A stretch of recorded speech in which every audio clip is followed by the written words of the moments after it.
Next up we have from the sun-bleached sands of Arizona, Miss Elly. My monster's got courage even if I don't. Check, check. Ooh. Hello.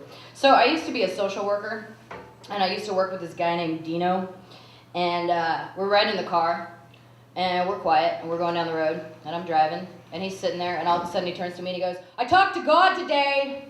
And I was like, wow, that's awesome, Dino. And what did he say? And he was like, no, it was she. Her name was Joy, and she had a long blonde ponytail with a bit of pink ribbon wrapped around it, and the smile in her eyes never reached her mouth. When she spoke, every word was love, and she made it okay not to know anything about it. She pointed to a map of Africa and asked me, "What is right?" I didn't know, and that was okay too. Her teeth were shiny like unpeeled oranges. Her breath smelled of redeemed ashes and forgotten manifestos. She wanted to kiss me, but it will be 7 months before I'm starved into proper yogi shape. Right now, this belly gets in the way of my lips. Thank you.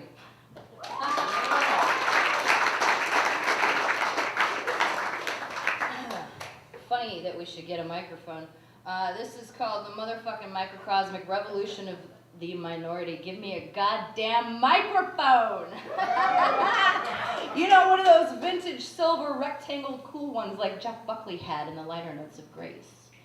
So I can stifle this stuttering, sleepwalking, self-deprecating, apologetic pipsqueak and let loose the lace-drenched, kleptomaniacal daughter of slaves with an anguish so booming, laughter becomes an invisible number. Give me a podium to cover my misunderstood guts with a footstool so my height intimidates my audience into listening to the latest and deepest interpretations of the rants between their ears. Give me vaulted cathedral ceilings with Michelangelo knockoffs, slapped onto plaster and mahogany beams, groaning under the weight of sanctity.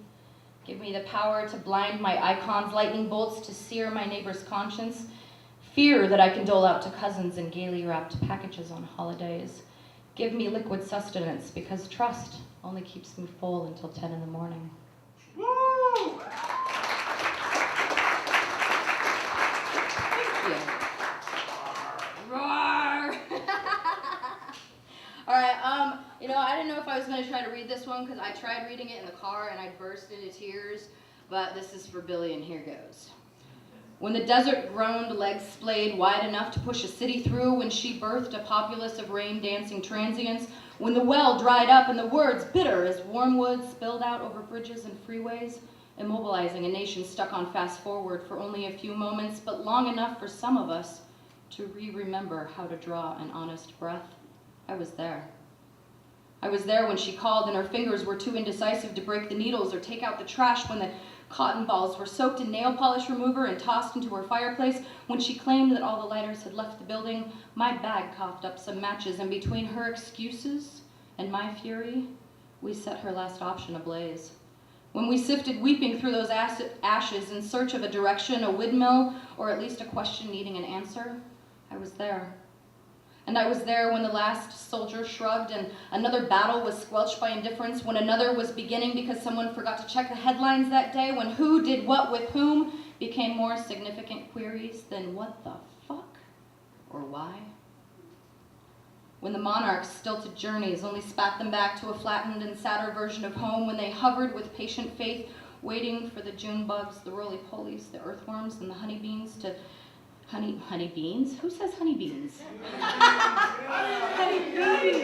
Honeybees to shake off yesterday's trampling. When the first one couldn't believe anymore and dropped into the dirt below, I was there.